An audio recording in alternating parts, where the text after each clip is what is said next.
اور یہ ہمارے لیے افسوس اور شرمندگی کی بات ہے. مجھے معاف کیجئے گا، یہ ہماری سوسائٹی کی ایک سچائی ہے، ایک فیکٹ ہے، ہمیں جسے بدلنا ہوگا.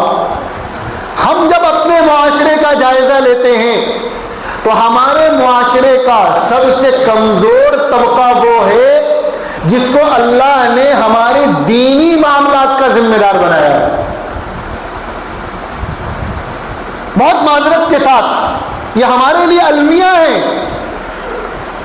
کہ جن سے ہم دین سیکھ رہے ہیں، جن کے پیچھے ہم 5 وقت کی نماز پڑھ رہے ہیں، جو ہمارے بچوں کو قرآن پڑھا رہے ہیں. ہمارے معاشرے کا معاشی اعتبار سے سب سے کمزور طبقہ یہ ہے.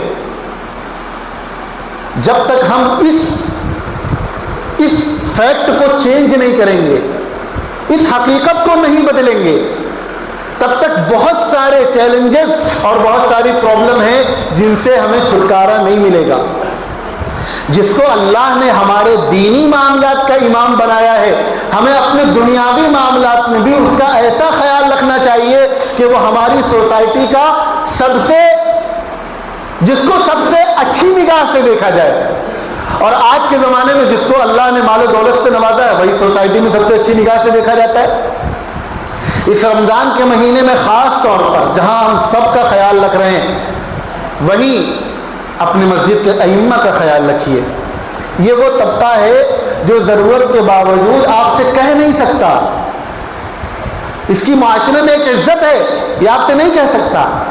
اپنے آس پاس کے حفاظ کا خیال رکھیے.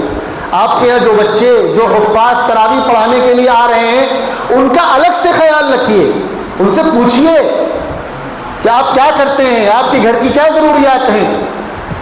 اسی طرح ہمارے شہر میں بڑی تعداد میں مکاتب ہیں، الگ الگ مکاتب چل رہے ہیں، وہاں جو پڑھانے والے ان کی ضروریات کا خیال رکھیں.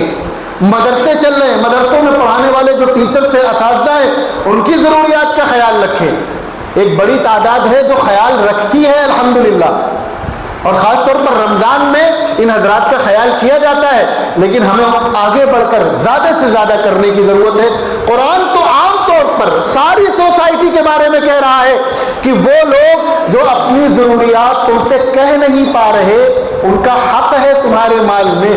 اور وہ ہمارے لیے افسوس کی بات ہے کہ ان لوگوں میں ایک حصہ ہمارے معاشرے کے ان افراد کا ہے جو دیندار کہلاتے ہیں، جو پڑھے لکھے عالم حافظ کہلاتے ہیں. یہ تو ہمارے لیے افسوس کی بات ہے، لیکن ہمیں ان لوگوں کا خاص طور پر خیال رکھنا ہے. ایک بڑی تعداد ہے جو مدرسے میں بچوں کے لیے کپڑے سلواتی ہے. عام طور پر یہ ہوتا ہے، حالانکہ یہ وہ باتیں ہیں جو کہتے ہوئے بھی نہیں اچھا لگتا، لیکن میرا اپنا ماننا یہ ہوتا ہے، میری اپنی سوچ یہ ہے کہ یہ جو مسجد ہے یہ ہماری سوسائٹی کے جو کرنٹ ایشوز ہیں ان کو ڈسکس کرنے کی جگہ ہے.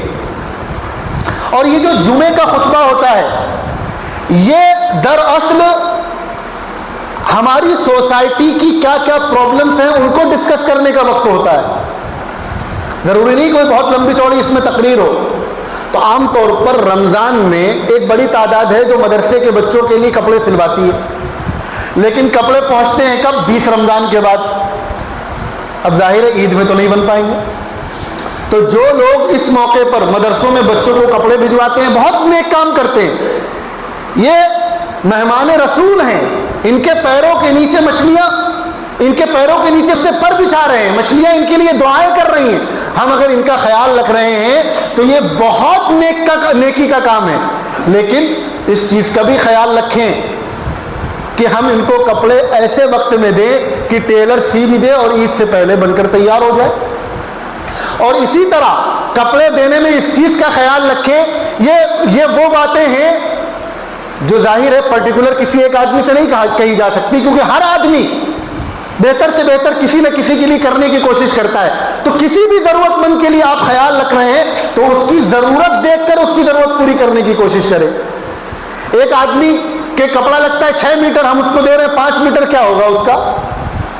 اسی طرح ایک آدمی کی ضرورت ہے، اس کی فیملی 5 آدمی کی ہے. ایک آدمی کی فیملی میں صرف میاں بیوی ہیں، ہم دونوں کو 1000 روپے دے رہے ہیں، ظاہر سی بات ہے. تو جس کی 4-5 آدمی کی فیملی ہے اس کے لیے اس حساب سے ہم اس کا خیال رکھیں، اور جس کی اتنی ضرورت نہیں ہے اس کا اس حساب سے خیال رکھیں۔